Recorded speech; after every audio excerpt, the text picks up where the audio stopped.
starting under the Bush administration and continuing under the Obama administration, there has been a revolution at Guantanamo. Guantanamo, while we were all talking about closing it, has turned into the exact sort of model facility that we talked about closing it in order to say we were going to create. So detainees at Guantanamo have access to counsel.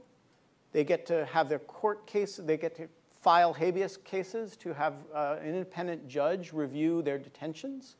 Those cases get reviewed all the way up to the Supreme Court of the United States. Journalists from all over the world visit and tour this facility. There is a lot of public evidence that gets released in the course of these habeas litigations. And once they are found to be properly detained, they are then have a continuing review process for as long as they are held there that's actually promises to be quite rigorous.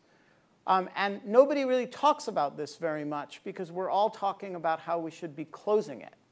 And the question is, what are you closing it in order to do? Closing it in order to rebuild it somewhere else with presumably the same set of procedures that we now have there. And so what I think is that the president acknowledging that he is in fact not closing Guantanamo should rather embrace it and should say, look, I wanted to close this, but there is a coordinate branch of government that doesn't let me do that. And so what we've done is we've turned it from the thing that we objected to to the thing that we aspired for the circumstances of detention to be. And the irony is that if he made that argument, there would be certain process consequences to it, because there are a bunch of people being held elsewhere in the world who do not, though in US custody, do not have the same sort of generous rights that are now being granted to Guantanamo detainees.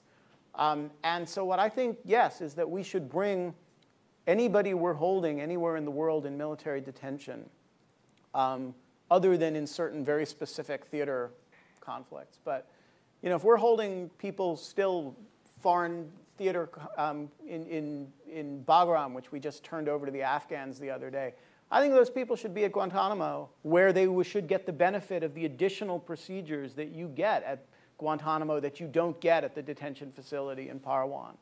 And I think a lot of good things would come, presumably in a second term, if we could have a little bit more of an honest conversation about Guantanamo, which is A, that it's not going away, and B, that we've really corrected the problems that made us want it to go away.